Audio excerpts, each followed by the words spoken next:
to it on the internet, which they do now too. But there was a time when they were blessed to even get half the Bible. Can you imagine? Can you imagine? It was a blessing. They were poor. That's pretty poor. They're pretty poor. Why did they get to live in the United States and they didn't? How come I wasn't born in communist China? Some pastors have spent a lot of time in the old concentration camp. How about Soviet Union? You know what happened to Christians during the Soviet Union when they decided to worship God, not obey the government? Bad things followed.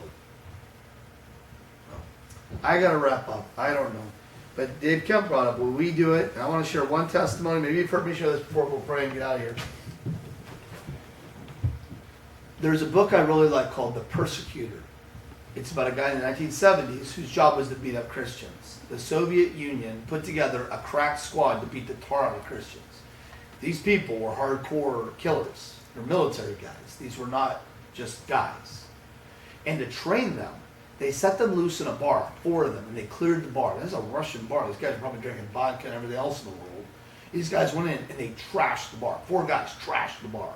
In real life, this isn't Hollywood. I want you to think about that for a minute. How tough would you have to be with 4 guys to go in and trash the bar? And let me tell you something about alcohol. If you've never, I've heard a police officer talk about people under the influence, they don't feel pain like you and I feel pain. You're dealing with someone that you might punch really hard and they might be fine. You know, might be like, that felt good, you know. They trashed everyone. So they sent them out on their first mission, and they walked into a little abandoned area with a few older people and a few younger people, and they were embarrassed. These guys were like, well. And I think they told the people, you're not really supposed to be here. Okay. They went back to the commanding officer, and he was fierce. He called them names. He called them everything else.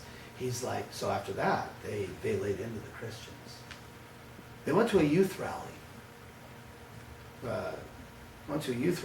And there was a teenage girl there. They busted up the first time, and I'm sure they hurt the children and stuff. And the second time they did it, and there was this girl, Natasha. And they beat her so badly, she bit her lip in 2. Imagine going to a youth group, and the authorities show up, and they beat you so bad, you bite your lip in half. You're in so much pain. And they show up to a 3rd youth meeting, and there's Natasha. And one of the guys said, I'm going to fix this girl. I'm going to fix her. And he drew back to hit her. And another man grabbed his arm. He said, you're not touching her. He said, I don't know what this kid has.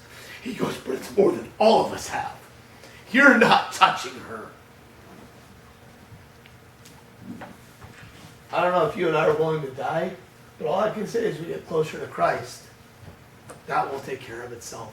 Because any courage I've ever had in my life has come from the Lord. Any courage I've generated for myself usually leads to disaster. Let's pray. Father, I have never had the tar beat out of me. You know, I've never had to bite my lip in 2 because I've been in so much pain. Lord, thank you for that young lady who showed up at a youth group again. I don't even know if her parents were saved. Thank you that this young lady shows up at a youth group again. Father, you would eventually lead that man to Jesus Christ, and he would eventually escape to Canada, Lord. But Father, what a testimony. That's not the moment he got saved. You had to get more rough with him than that. You had to show yourself to him, basically. But Lord, it probably started him on the path. Lord, thank you that the United States say that's not what's happening at this moment. Although small instances of that kind of stuff has kind of occurred, but not at that level. Father, I don't know what the future holds. I don't know what we're headed for. If we keep abandoning your word, nothing good, Lord, nothing good. But Father, I just pray. We have a mission. And whether we're threatened with death or not, we have a mission. Whether we spectacularly fail you, just spectacularly fail you, we still have a mission. We have a job to do. That's to spread who Jesus is to everybody else and encourage them to accept Jesus too. So be with us in that mission in Jesus' name.